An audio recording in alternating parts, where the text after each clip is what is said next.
বিভিন্ন রকমভাবে আমাদের স্বাস্থ্য পরিষেবা ডেভেলপমেন্টের জন্য বিভিন্ন গভর্নমেন্ট প্রজেক্ট, বিভিন্ন গভর্নমেন্ট অফিসারদের সাথে স্যারের দীর্ঘদিনের যোগাযোগ। আজকেও এক স্যার মিটিংয়ে এসেছিলেন, সেইখান থেকে হঠাৎ করে আমাদের মনে হলো যে আপনাদের সাথে যদি আমাদের উডল্যান্ডসের যে আমাদের পরবর্তী পর্যায়ে ত্রিপুরা বা আমাদের এন্টায়ার ইস্টার্ন পার্ট অফ ইন্ডিয়াতে কি চিন্তা ভাবনা রয়েছে সেটা আপনাদের সাথে শেয়ার করা।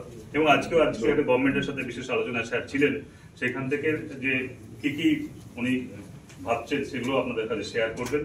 অ্যান্ড আমার আশা করা যায় আমাদের ইন্টারাকশনটা খুব ভালো লাগবে এবং প্রত্যেকে যদি কোনো বিষয় আপনাদের থাকে যে জানার, যেগুলোকে আপনারা পয়েন্ট আউট করতে চান, স্যার বিস্তারিতভাবে আপনাদের বলবেন এবং আপনারা বাকি এই সময়টুকু স্যারের সাথে থাকুন এবং আপনাদের মূল্যবান ইন্টারাকশনের সঙ্গে সাথী হন।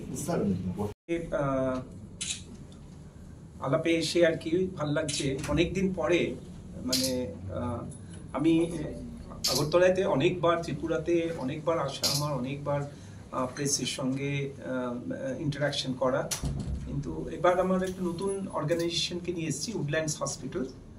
উডল্যান্ডস হসপিটাল সম্বন্ধে আপনাদের তো আইডিয়া আছেই। উডল্যান্ডস মানে the oldest hospital in this whole of eastern India.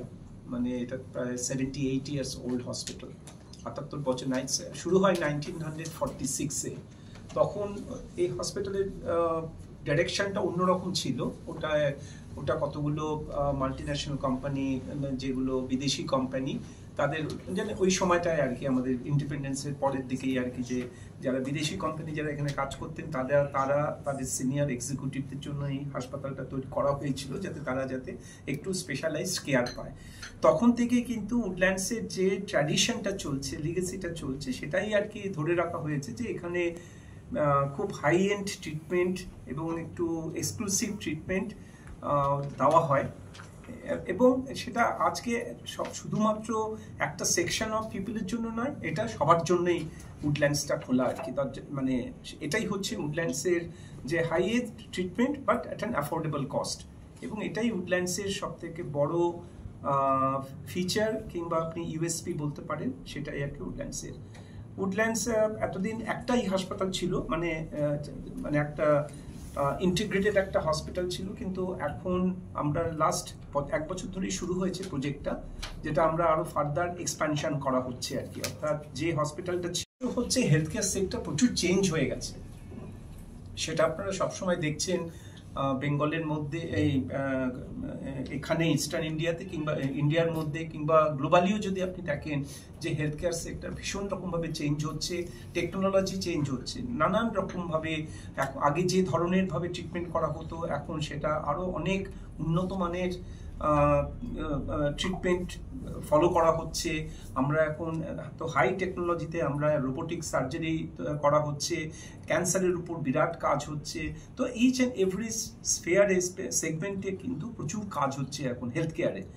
তো এটা একটা বড় মাথায় রেখেই আর কি আমাদের যে এক্সিস্টিং যে ইনফ্রাস্ট্রাকচার আছে আর কি, সেটা খুব একটা মানে একটু অকুলান হয়ে যাচ্ছিল আর কি। যে ধরনের আমাদের যত পেশেন্টের ডিম্যান্ড এবং যতটা অ্যাডভান্সমেন্ট করা দরকার এখন অন্যান্য জায়গার সঙ্গে পাল্লা দিয়ে চলতে গেলে, সেই অ্যাডভান্সমেন্টটা আমাদের এক্সিস্টিং স্পেসে করা যাচ্ছিল না। যার জন্য আমাদের ডিসাইড করা হয়েছে যে আমরা একটা বড় একটা বিল্ডিং তৈরি করা হবে, যেখানে মানে বিশ্বের মানে ওয়ার্ল্ড ক্লাস ট্রিটমেন্ট যেটা বলা হয় আর কি, ট্রুলি এটা আর কি আমাদের করার চেষ্টা চলছে। উডল্যান্ডস হাসপাতালটা এখন মানে পুরোপুরিটাই এখন আরপি সঞ্জীব গোয়েঙ্কা গ্রুপের আপনারা জানেন, it is one of the top companies in India. It is a market cap হচ্ছে অলমোস্ট ইজ ইউর 80,000 crore। তো এরকম একটা কোম্পানি আর কি, এটা হচ্ছে হেলথ কেয়ার ভার্টিক্যাল আর কি। তো এইভাবে মানে হাসপাতালটাকে আমরা এখন অনেকটা দূর এগিয়ে নিয়ে যেতে চাই।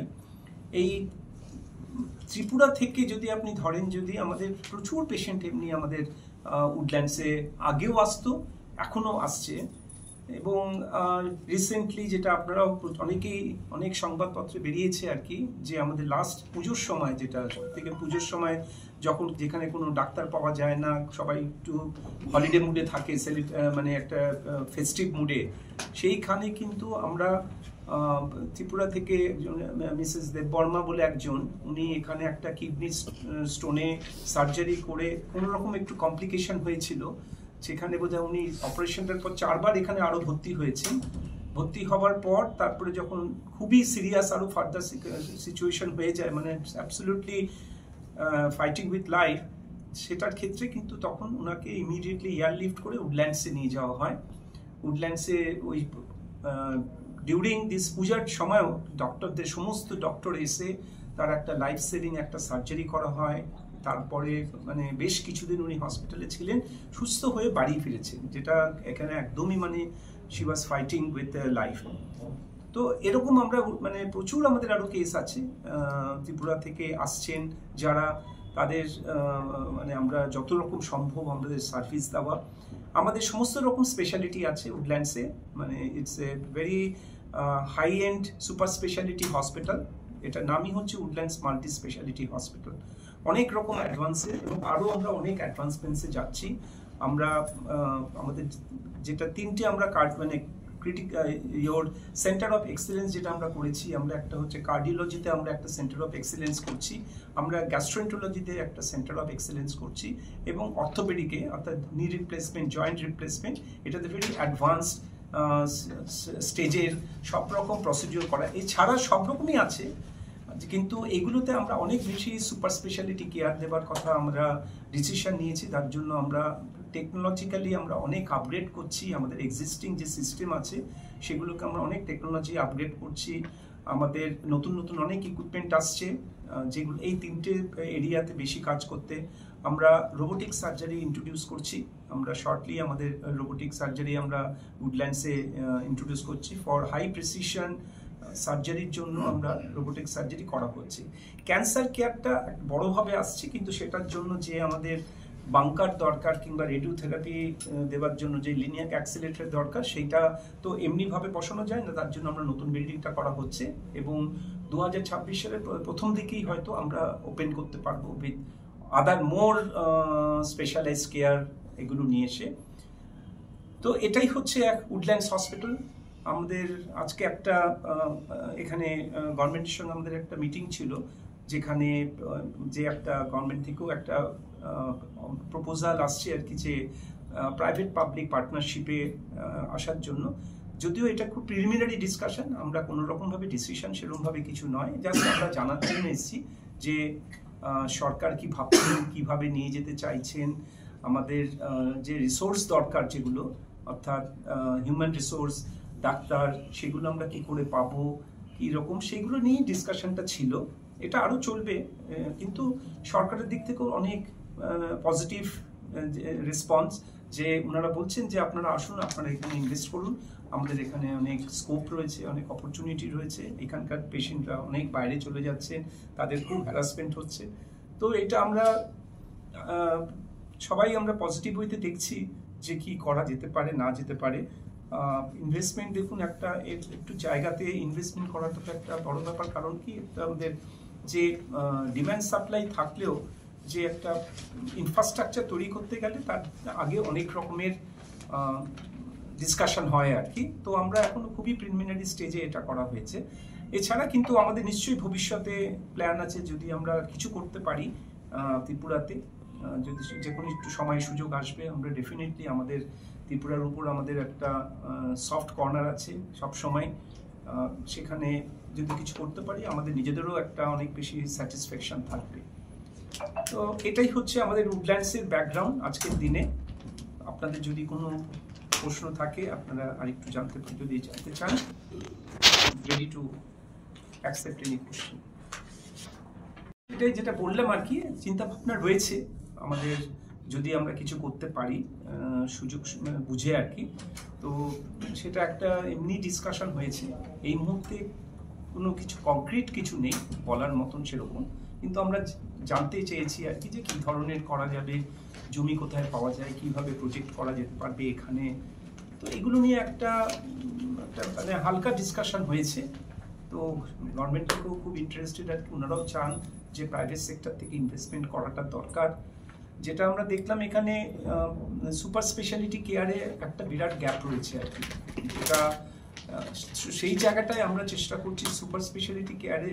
এখন যদি শুধু সেটাও করা যায় যে হাসপাতাল হবে কি হবে না সেটা তো পরের ব্যাপার, কিন্তু আমরা যদি সুপার স্পেশালিটি ডাক্তারদের যদি আমরা এখানে পাঠাতে পারি, সেটা আমরা এখন ফার্স্ট স্টেপে আমরা চেষ্টা করছি।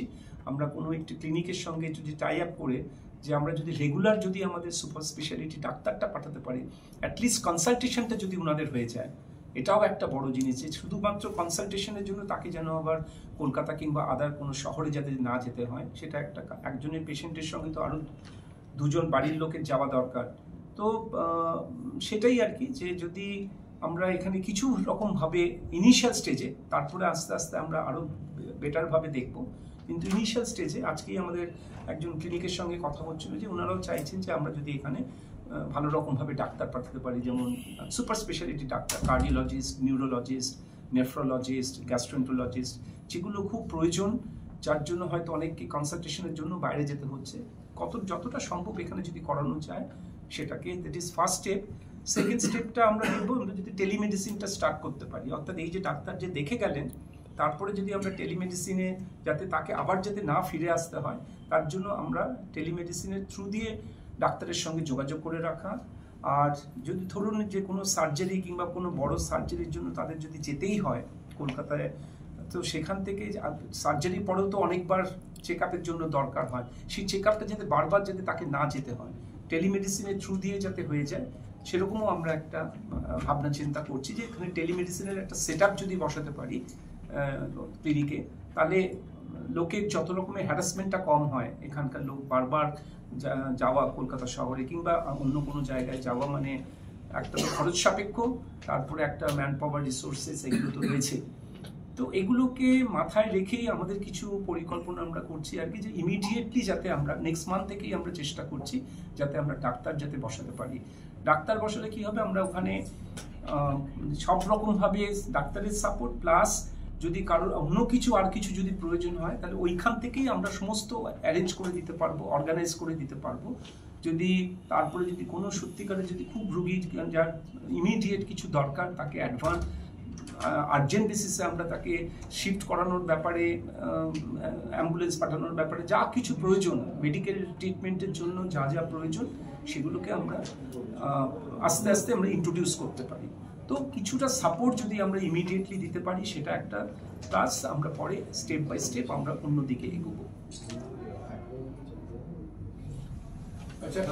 এইভাবে কিছু তো নয়, ওনারা খুবই ইন্টারেস্টেড, ওনারা আমাদেরকে অফার করছেন, আরও বেশ কিছু আদার হসপিটালও এসেছিল, তার সবাইকেই ওনারা অফার করছেন আপনারা এখানে আসুন।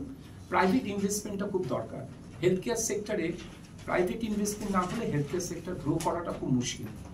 গভর্নমেন্ট একার পক্ষে হেলথ কেয়ারটাকে চালানো সম্ভব নয়, particularly in the super speciality care, tertiary care. তো সেটাই গভর্নমেন্টের এখানে ইচ্ছে আর কি, যে আসার জন্য। এবং খুব ভালো ডিসকাশন, ওনারা ভীষণ পজিটিভ, ওনারা বলছেন যা যা হেল্প দরকার করার জন্য মানে দেবেন ওনারা। তো এটা ফার্স্ট রাউন্ড অফ ডিসকাশন। এরপরে যদি আমরা আবার গিয়ে আমাদের সঙ্গেও ডিসকাস করব, আমাদের ম্যানেজমেন্টের সঙ্গে ডিসকাস করব, তারপর যদি কিছু হয় তাহলে আমরা আবার, সরকার বলছেন যে কোনো সময়, ওনারা বলছেন আমরা অলওয়েজ রেডি ফর ডিসকাশন।